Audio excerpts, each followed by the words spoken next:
Hi, and welcome to the HR Link, where we have people-first conversations that centre around the humans inside your business. I'm Amy from Grounded HR, and my superpower lies in my ability to zero in on the individual to bring out their unique strengths, whilst helping values-led Australian businesses lead their teams with confidence and care. Here you'll find simple, people-first HR conversations and tips to take the stress out of managing your team and put the humans at the centre of everything. So let's jump in.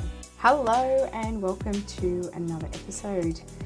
Today I wanted to talk to you around rosters and leave requests. I know that this can often cause so much angst, that rostering is an ongoing challenge, especially in the retail space, in lots of different industries where it's not a standard 9 to 5. You're having to roster on a regular basis, either weekly or fortnightly, and it can cause business owners so much stress.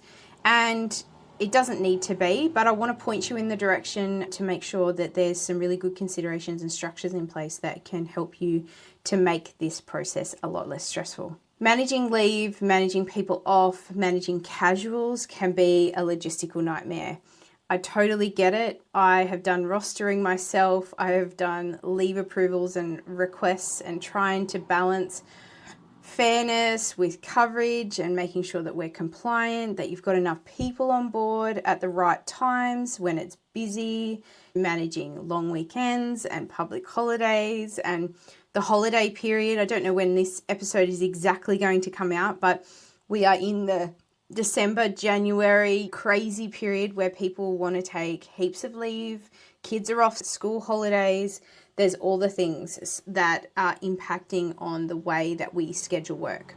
I understand that it's really tough. Yes, I get it. I understand you, and that the business needs really still matter. We can't have everybody off at once. We need to make sure that we have the right number of staff at the right time to cover the business. And those things take decisions. We've talked about decision fatigue so many times before. So I want to try and minimize that for you and make sure that you have structures in place that are going to support you in making rostering and leave requests much more user-friendly. I've got 4 key strategies for you today that are going to help with this process. The first one of those strategies is check your award. All of the awards have things around hours of work. They have guidance around minimum shift lengths. They have guidance around the hours that you can operate within without paying penalty rates. There's also a number of the awards that have really specific information around how much a person can work, if their hours can be averaged along a bigger period, such as 2 weeks, 3 weeks, or 4 weeks. It talks about when ordinary hours can be scheduled. It talks about how many days of the week that a person can work, how many days off consecutively they need depending on how many days they've worked in advance. The retail award is a key example of that. There are a lot of structures in place and restrictions in place around guiding the rostering process. So really make sure that you're checking your award. The other part is the contract. What have you put in a person's contract? Let's make sure that you're checking the award and checking their employment contract to make sure that you're compliant in that respect. I just want to put one little caveat here is to think about junior employees. Now, I have 2 kids who are looking in their first jobs, and I've also got a few clients who work with juniors in their space. Make sure that you're meeting the requirements for juniors. Juniors have different hours potentially that they are allowed to work, and they have to be under supervision of an adult over the age of 18. There are also provisions for them to work shorter hours than what the minimum hours are for other employees. So really make sure that if there is a junior clause in your award, that you are checking those provisions and making sure you're complying with those. The next step in my strategies is a leave policy. We want to guide how people can apply for leave and also how they notify of that. So let's talk about annual leave first. If you've got a casual workforce, you would probably be working on a system of availability and unavailability. It needs to be listed in your policy around how they notify of that, how far in advance rosters are done, what happens if they're rostered and they need to take a shift off. This is super, super important if you're managing a casual workforce. That should all be included in your leave and rostering policy.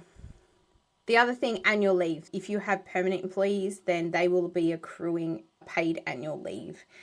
That is an entitlement that's included as part of their remuneration package, and so they are entitled to take that at a time that is suitable.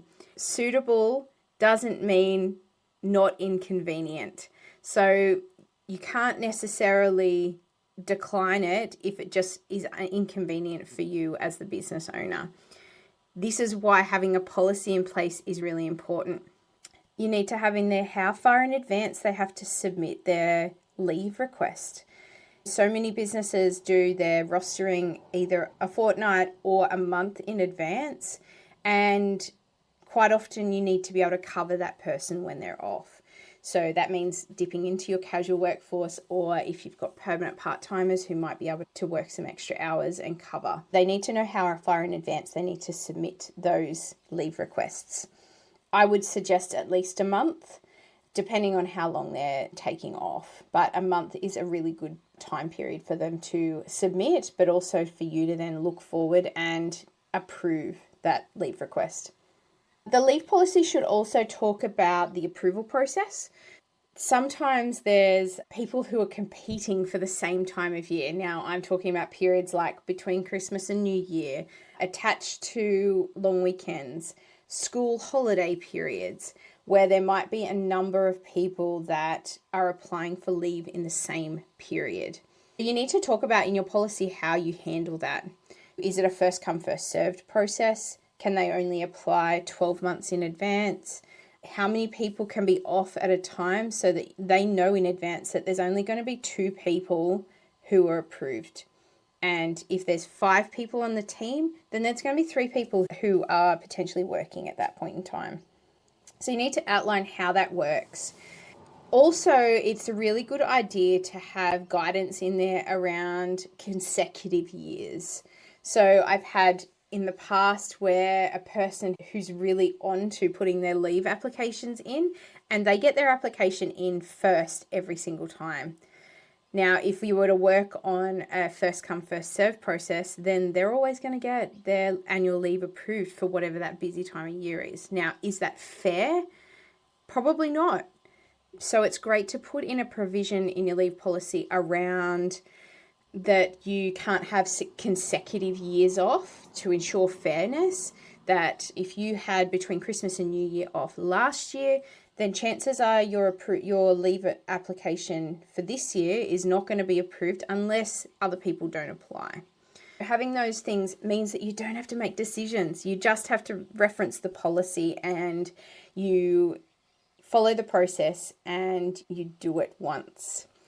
The next step in this process is to have a way of doing it, a way of applying for leave and a way for you to do your rostering.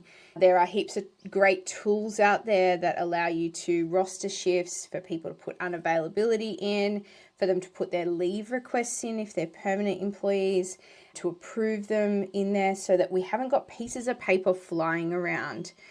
I think that these systems are amazing when they work really well and are set up correctly.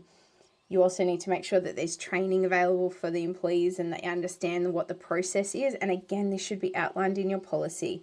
This is how we apply, this is how the approvals are notified, all of those kind of things. The last part is communicate early and transparently. So if we're talking about a busy time of year, it is absolutely worth having a conversation with a person before they get a notification that says that their leave is declined. You can reference in these conversations your policy And that is going to make these conversations way, way easier on you because it's clear, it's defined, and the process is on paper. So I really encourage you to have a leave policy in place that really guides how you approach rostering and leave approvals so that it is really fair and it's equal across all of your employees. And as you grow, it's going to become more and more important to have those structures in place to make it easy. Now, a mini tip for you. Fair work requires records. You need to keep records of leave requests. So you need to make sure that you're documenting those leave approvals the leave applications and the leave approvals. So make sure that you have a system in place that keeps that process documented. In recap, we want to make sure we're checking the award. We want to have a really robust leave policy in place. We want to use a tool that is going to help us do this process really well. And we want to communicate openly and transparently to our people. That is going to make the leave and rostering process so much more simple for you. What I want to say is that when the process is clear, everyone wins. Nobody gets upset. They might be disappointed if their leave request is going to be declined, but they should be expecting it if the process is really clear and reminded to the employees. It is pretty standard practice to make sure that for policies that are used a lot, that we are getting our employees to reread them and re-sign them on an annual basis.